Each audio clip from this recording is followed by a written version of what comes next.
Quand en 1889, on a voulu interdire aux enfants de moins de 12 ans de travailler dans les mines, des voix se sont élevées pour dire « Vous n'y pensez pas, on va manquer de charbon ».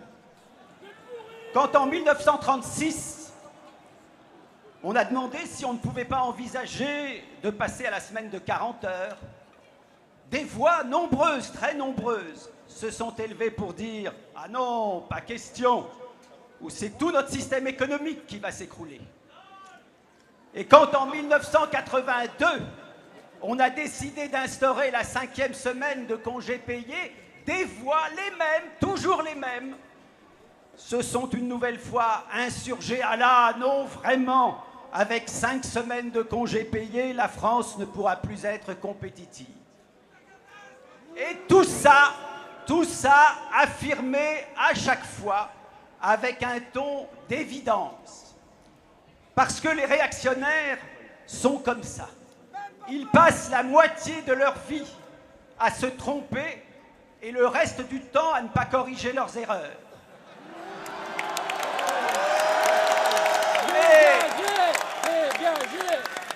Mais ils croient, dur comme fer, que le bon sens est de leur côté. Ils sont convaincus d'avoir les pieds sur terre, alors que les autres, les révolutionnaires, les gauchistes, les insoumis, auraient la tête dans les étoiles. Et pourtant, il n'y a pas une seule avancée sociale que tout le monde aujourd'hui trouve parfaitement normale.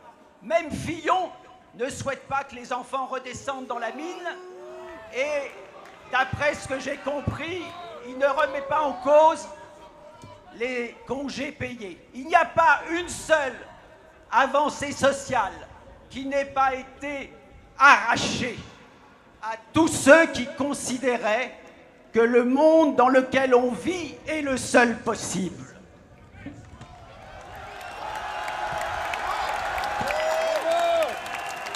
L'actuelle campagne électorale ne déroge pas à la règle.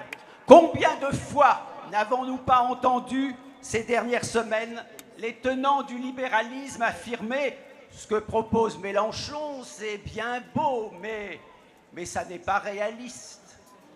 Bien beau, la 6e République, ou l'augmentation du SMIC, ou la revalorisation des minima sociaux, ou le retour à la retraite à 60 ans, ou le remboursement à 100% des frais de santé, ou la gratuité progressive de l'eau et de l'énergie. Tout ça, c'est bien beau, mais ça n'est pas réaliste. Je vous pose la question. Les tenants du libéralisme ont plongé le monde dans une crise économique qu'eux-mêmes reconnaissent comme invraisemblable. Est-ce qu'ils sont vraiment bien placés pour nous expliquer ce qui est réaliste ou pas?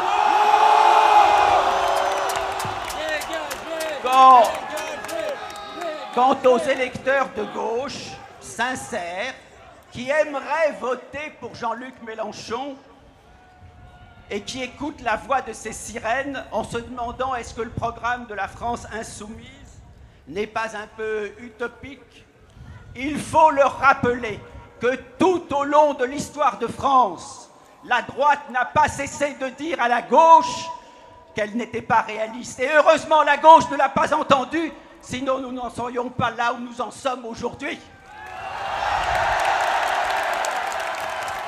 Ne tombons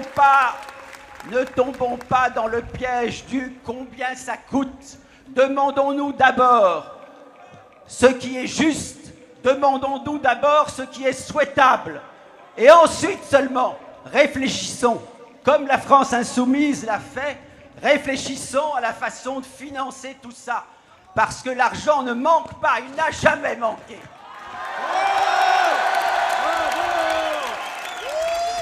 Pour terminer, je vous dirai un mot de ce qu'on appelle aujourd'hui le vote utile. C'est un piège de même nature. Les socialistes qui nous exhortent aujourd'hui à voter dès le premier tour pour Emmanuel Macron pour barrer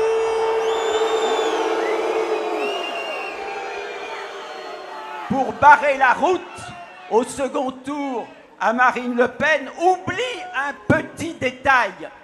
Ils ont eu 5 ans pour détourner de l'extrême droite les électeurs. 5 ans pour préférer au vote utile la politique utile. Cette politique utile, ils ne l'ont pas faite et ils nous demandent maintenant de réparer les pots qu'ils ont eux-mêmes cassés. Le vote utile, c'est le degré. Le vote utile, c'est le degré zéro de la politique. On ne s'intéresse plus au programme, on ne s'intéresse plus aux idées, on ne s'intéresse plus aux propositions. On considère que la cause est perdue d'avance, alors que la seule cause qui est perdue d'avance, c'est lorsqu'on décide d'avance de ne pas se battre. Je termine en vous disant que ce billard à 3 bandes, il aurait fallu voter à la primaire de la droite Juppé pour battre Sarkozy, et maintenant il faudrait voter pour Macron pour battre Le Pen. Ce n'est pas notre conception de la politique. Et je vais vous dire une dernière chose, c'est que c'est là un des objectifs de la Ve République. Nous dégoûter de la politique, nous faire croire qu'on ne peut pas se battre pour des convictions. Alors, c'est simple. Moi, je termine en disant vivement la 6e République. Et en attendant, soyons tous réalistes. Votons pour Jean-Luc Mélenchon.